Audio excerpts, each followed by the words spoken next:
Hey guys, thanks for stopping by, and this week's video I am going to show you how to make the fluffiest pancakes you've probably ever had, unless you've done like Japanese souffle pancakes. But this is super fluffy, very easy to do, and without further ado, let's get to it. Let me show you how to make these ultimate fluffy pancakes.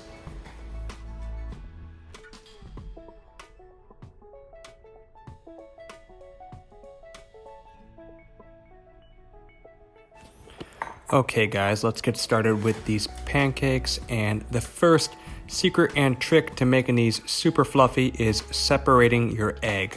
So crack one egg in a bowl and separate the egg white, which we will then whip. So you don't need a mixer or any equipment, just grab a good old whisk and just whip it by hand. It will come together very quickly. You're looking for like medium peaks, kind of, nothing too crazy. That's about it. Now take that egg yolk and add all your remaining wet ingredients. So we're gonna add some sour cream. This will also help with the rise. Some milk, about 1 cup. And then some vanilla extract as well.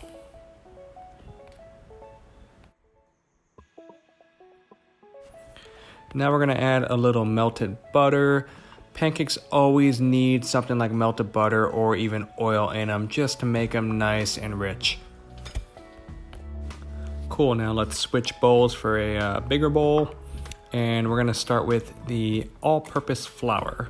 So we are basically adding all of our dry ingredients in this separate bowl.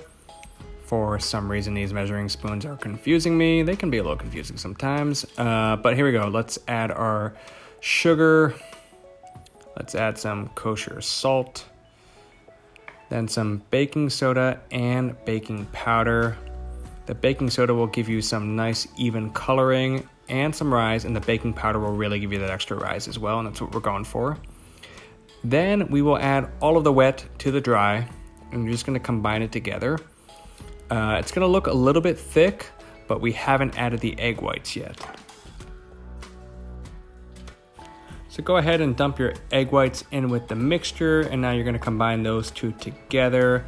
It doesn't need to be super smooth. It's okay to have some lumps in it that will cook out. You really don't wanna go too crazy with the whisking because we don't wanna develop gluten. And it should look something like that.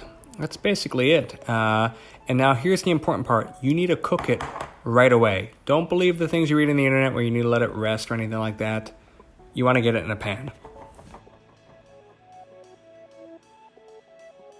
So I'm working with cast iron. If you have a pancake griddle, use that, that's fine too. I like cast iron though. So get it on medium heat and get it well heated. And then you're gonna go in with a couple tablespoons of butter, like classic pancakes.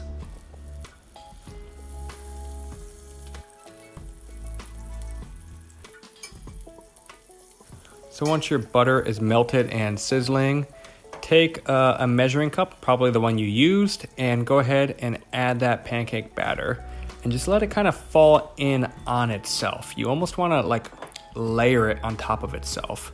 My pan fits about 3 pancakes. I wouldn't go more than that, and just let them cook.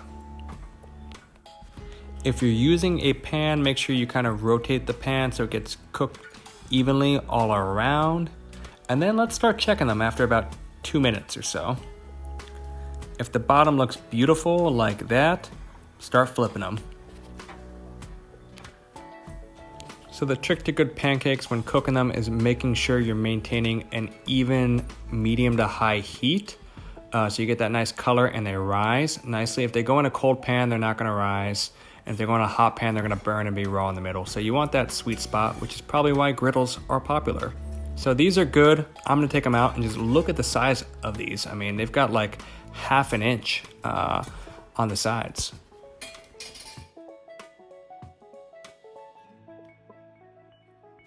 So I recommend you serve them right away. Do not reheat them. Hit them with some butter on top if you like, and some good old maple syrup. It's my favorite way to go. And let's dig in. Let's dig into these pancakes. So these pancakes are officially awesome, super fluffy, super just delicious. So I hope you enjoyed this video, guys. The key takeaway is whipping your egg whites, cooking them right away, and serving them right away. So grab yourself a nice cup of coffee and give this recipe a try. You won't be disappointed. Thanks for joining me, guys. Until next time, keep on cooking and have a wonderful day.